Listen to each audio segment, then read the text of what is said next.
Very excited to talk to our next guest. What a career, what a run, what a performance, what a fight on Saturday. Luke Rockhold, kind enough to join us a few days removed from UFC 278. Let's not keep him waiting any longer. Hello, Luke. How are you? I'm good, man. It's nice to hear good fucking people like that. I could listen to that dude talk Oh, for a okay. while. I'm happy. I'm sorry we got you a little late, but that was Leon's coach, the one who was talking to him in his corner. Great stuff, right? Absolute legend. I got a chance to meet him backstage before the press conference, and man, that team was just—they had the energy was right. Everyone was humbled. Everyone was balanced. Everyone was grounded. And they knew what they're doing. And it takes a fucking team to do it, like you said. Let me ask you this off the top. Just first things first. What is that? A little coffee there? What do we got? Oat milk in there? What is it? No, oat milk. Come on, this whole culture of soft milk. Oh, stop it! I love oat milk. Strauss. You mix it up. Okay. Strauss whole milk. Okay. Raw. All right. Raw dog. Okay. How are you feeling physically? Any issues after Saturday? Nothing permanent. No, just bumps and bruises all over my fucking head and my foot. Nothing permanent. Everything's good. Just airing it out, feeling the fucking flow. Is there something amazing, Luke? You were part of this team, aka you had DC, everyone's best friend. You had Khabib, everyone loves Khabib. You had Kane, and sometimes you're like, oh, Luke, the model, he's so good looking. He's this. People give you a hard time. You've received more love coming off a loss, potentially your last fight ever, than you did, I feel like, when you were champion. Isn't that a crazy thing? Over the past week, I've seen more love for Luke Rockhold than I saw over the last decade. People want to believe what they want to believe, and sometimes you got to go to dark places to fucking dig up the truth. Do you appreciate the love? I just, I appreciate myself. I appreciate myself and the effort I put into it, and fucking it just all came out. I dedicated and changed my life to not cutting any corners and doing this thing right and bringing back the dog, doing it for myself. You lose sight of that when you get to the top of the game. You lose sight of what you start playing to society and like what does society want from you? What is when you get that mountaintop, you start playing like, what does it take? You already got to the top. You're the king of the game, and then you're like, now how do I navigate what society wants from me? I think that's what a lot of people do and lose track of themselves. So the digging it back up, the true self is digging up that old dog that I had before Weidman. It felt good. Felt good to find it. Have you ever felt that way in a fight? Clearly, you were tired at times. You were hurt. Like we saw you. I've never seen you with your hands on your knees like that before. Have you ever felt that way? And could you even describe what that felt like? Yeah, it sucks. It sucks to fight. Like at your full thing. But it's like I knew there's so many things going in this fight. I hit different injuries and and it set me back, and there was just no time to delay any further. And whether I was ready or not ready, it was time to fight. And I knew like my avenue for success, and I needed to be. Everything had to be perfect. I knew I was better than them, and whether I won or I didn't, I think I proved to the world that I'm still better than him and most everybody else out there. If I'm at my top of my game, I'm gonna smoke that dude. But I'm done with this shit. And we'll get to that in a moment. How much did the altitude factor in? I think the altitude definitely played a factor. I think my preparation, I was hitting walls and training and different injuries, tearing cartilage and doing like an oblique thing on double sided. Just try to put it all out there, and I just hit some roadblocks. So I think the altitude definitely played in. I didn't expect him to get the takedown and to break my nose in the first couple, one of those rabbit punches in the first round broke my nose, and so I was having to breathe out my mouth and altitude and struggle off the bottom and get through the nerves of everything. And I think once I kind of got through that, everything kind of really set in, you know what I mean? Through the nerves and through the altitude and breaking my nose. It was like, fuck, here we are. It's time to show up.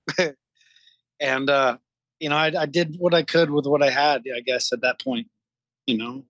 Good for him. He caught advantage of the situation at the right time and the right place in the fight. But that fight keeps going on. I'm going to find my way through his fucking soul. I promise you that. Did you need surgery on your nose?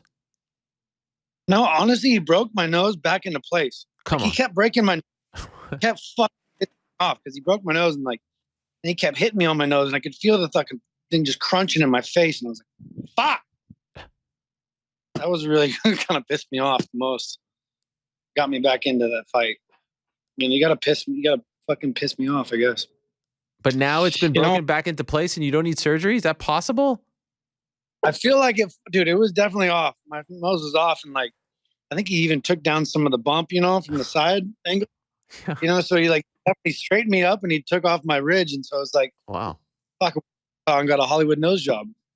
What a nice guy. There were moments there where you had your hands on your knees and then you would throw a huge punch or throw a kick. I was like, how do you even have the energy to do this right now? And you would rock him too. What was going on? Fucking, you got to go out on your sword, right? On your shield, what do they say? I'm here to fight. And people lose track of who I am, who I was and what I've done. And everyone was like, asked me. It's like, if you don't need this and you want this, what's going to get you up in those moments? People have, this, I think it's fucked up.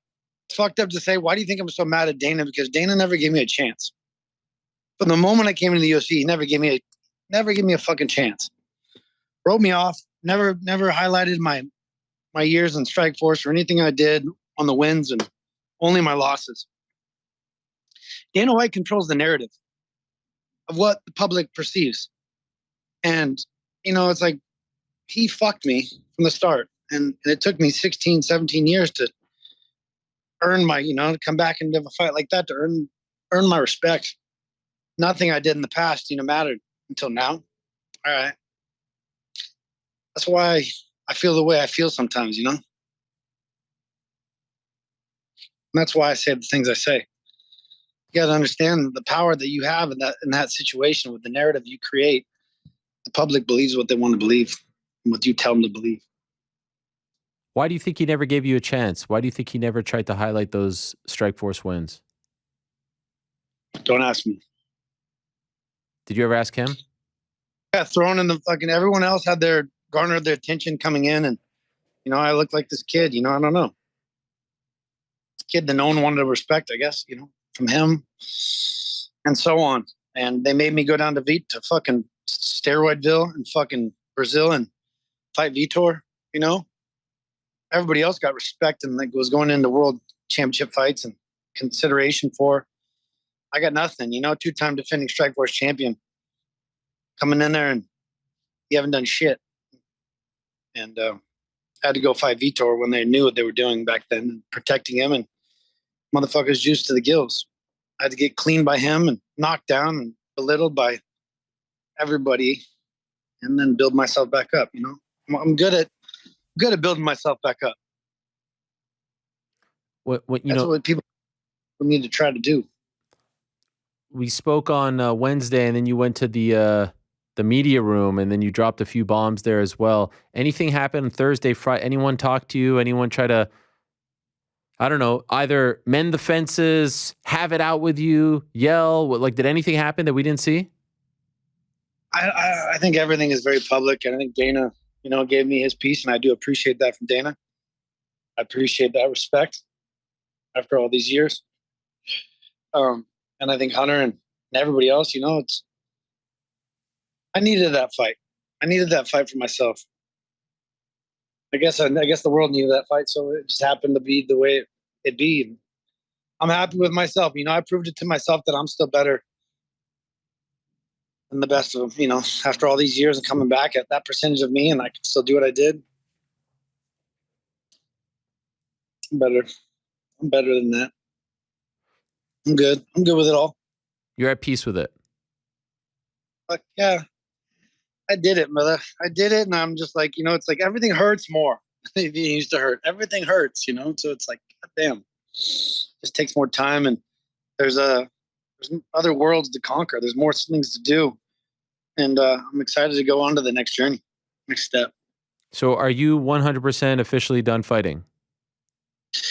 I see that as my end of fighting. Fighting, yes. I'm gonna train. I'm gonna train, and I'm gonna still like. That was what I lost sight of. I went so far down a fucking hole of chasing the fucking white horse and alcohol and drugs, and I beat my body down over so many years. Not just the 3 years, but years before that too. It was always like, it was like always like thinking about where I'm gonna go and party. There's like a world of exclusivity. This world where like you feel like you're not allowed here, not allowed there, and you're like, fuck that. I'm gonna conquer that world too. And you want to like get this world of perception of what everyone perceives as cool, and then tackle that world. But when you get to the top of that world, there ain't nothing there. There ain't nothing fucking there. And so, it was nice to hit that low and find my way back and find out what makes,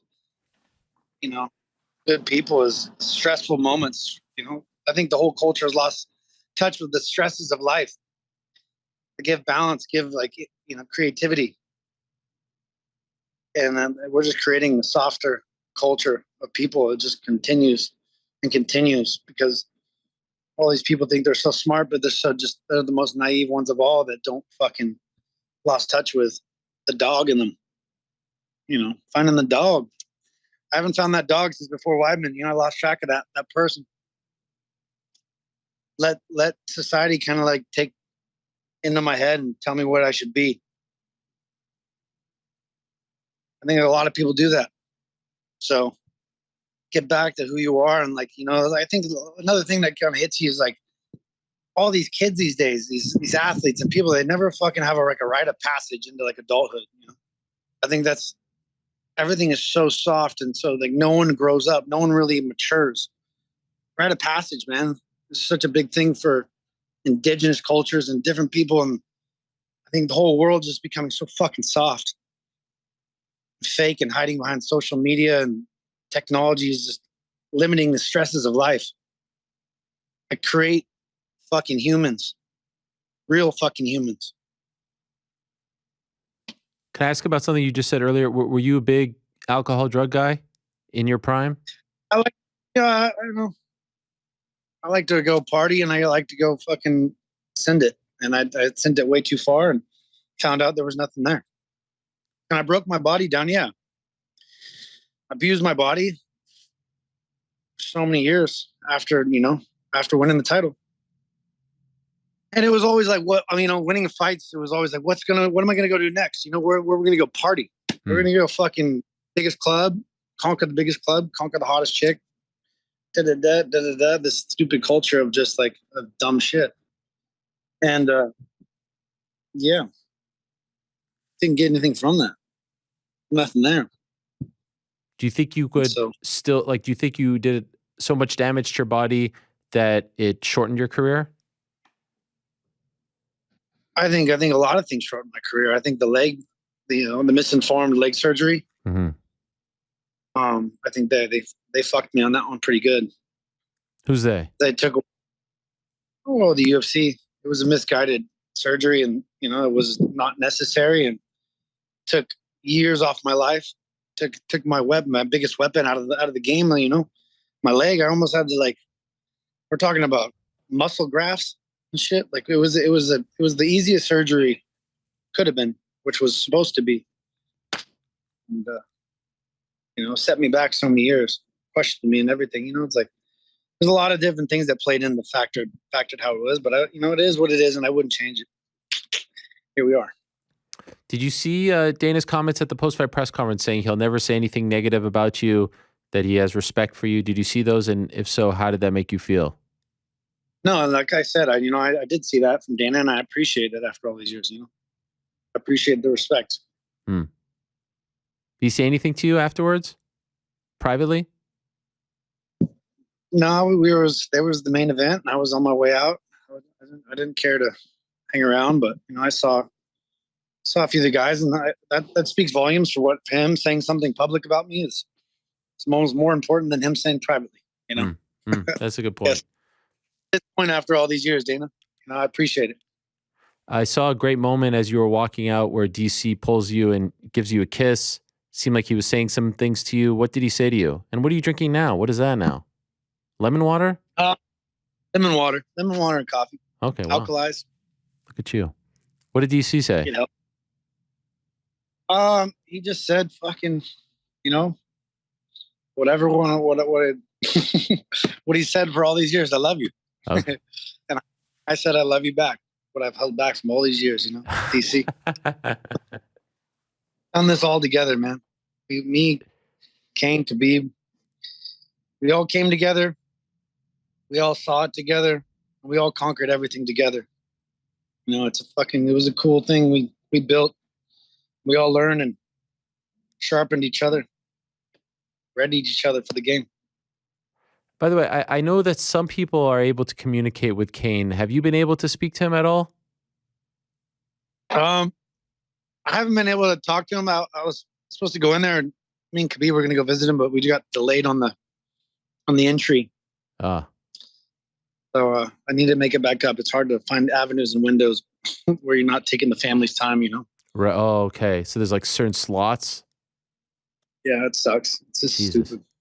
And so, by the way, in the fight itself, could I ask about a few moments? Number one, when you were rubbing your face on his face with the blood, was that just like a big F you to everyone? Was that a conscious move on your part? What is going on in your mind when you're doing that? Well, it's just fuck you. Yeah, it was just I win this fight. You fucking bitch.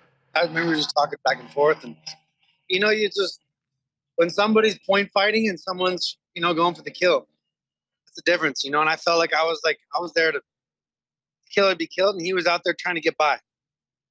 I would have that more time exists. I rushed it. I fucking should have had that mount position. I would have been over. You know how that world works. I just rushed into that one and fell behind and kept putting myself behind and having to dig myself back up. But I just felt like I was in there with a lesser man, and I wanted to show him, "You're my bitch."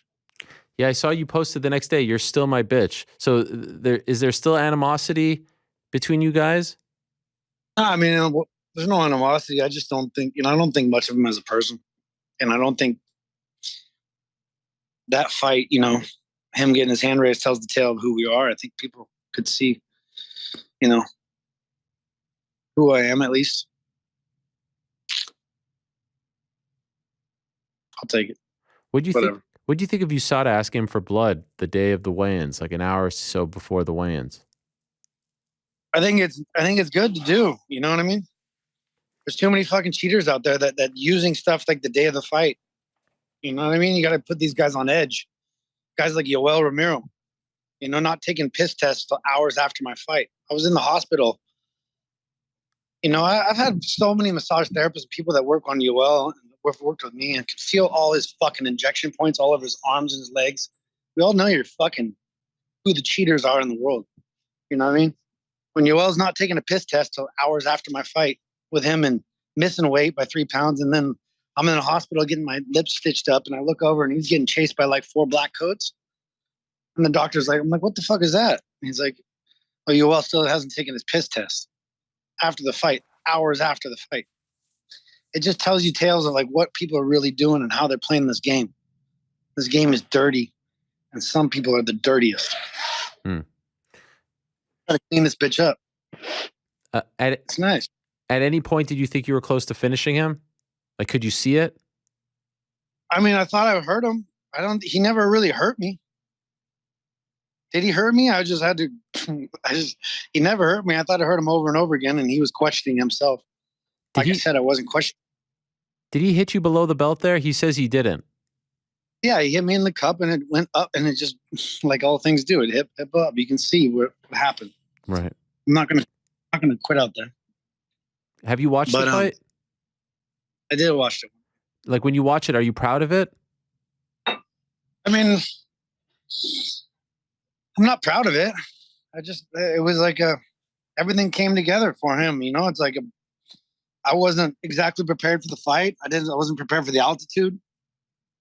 I thought I would just kind of like slowly get my way through it, and wasn't prepared that he would try to take me down, you know, and break my nose within the first exchange. So it's like there's a lot of factors that fucked me up, you know, that changed the course of the fight and hadn't made me kind of put myself where I had to go to dig out that, you know, my respect, I guess.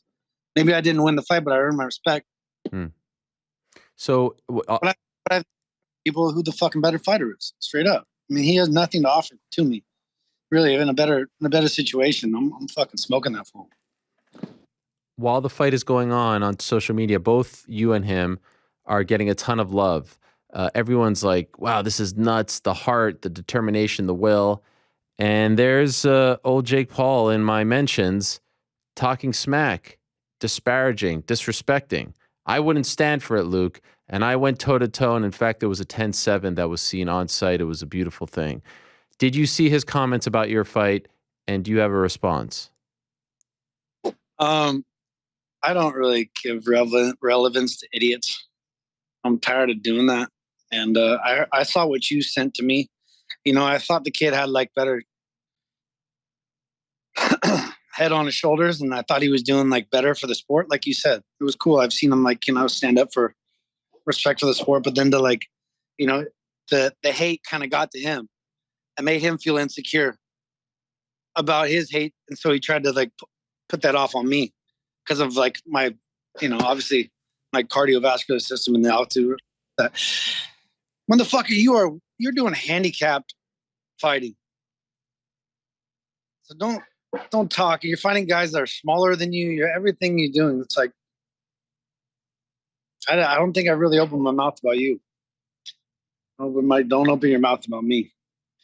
You don't fucking understand what fighting is. When you're thinking about fighting, you got to think about dying. Boxing is boxing. Putting these fucking puffy little pads on your hands, and all you got to worry about is your fucking hands. Think about elbows, think about knees, think about grappling, think about kicks, think about fucking every goddamn thing we think about. Put you in a state of reality, which you've lost touch with. Oh.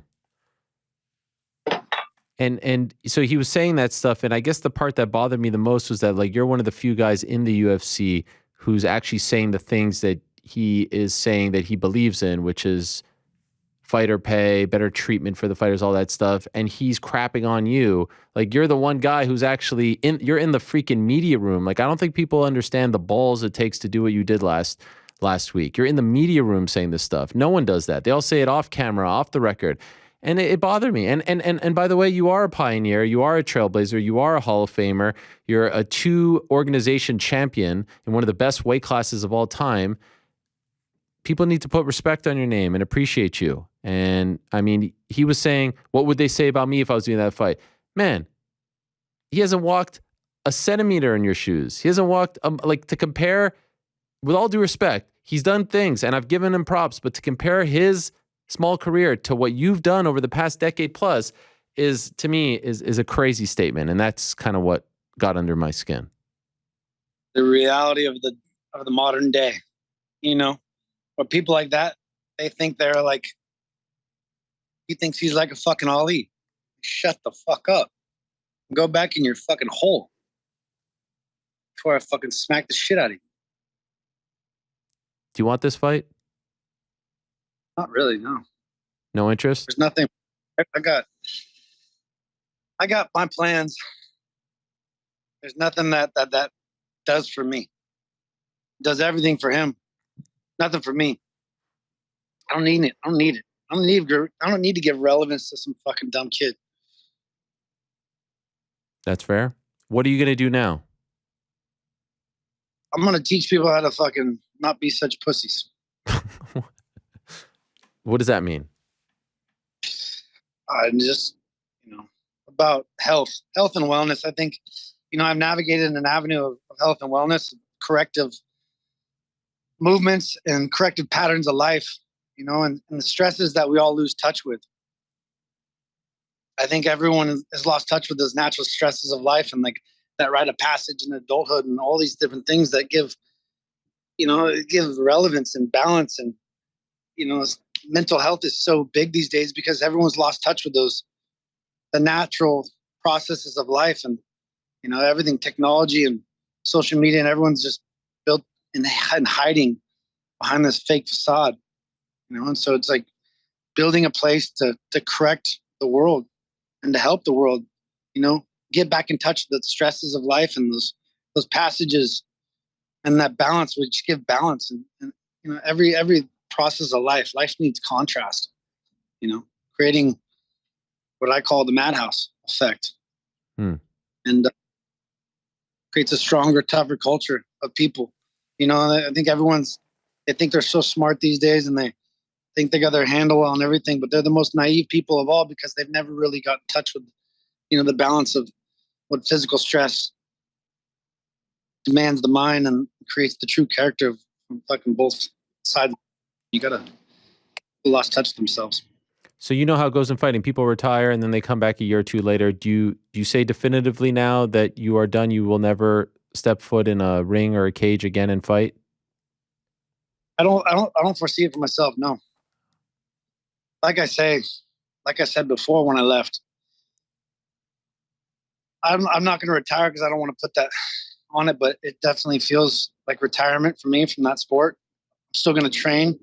I'm still going to try to better myself as a human being. I don't want to go out and party. I've lost. There's so many like fake friends I've kind of like I've grown to have over the years, and I just don't have the urge to go out with them. I don't want to go out. And I don't want to go celebrate. I don't want to do this. It's like I want to stay home and like I might have a nice whiskey or a nice glass of wine here and there, but I don't want to go fucking party. Hmm. I don't do that. I don't want to like. That's not my goal anymore. So I want to enjoy good times with good people. I don't want to go out there and fucking do it with a bunch of bad people. I get it.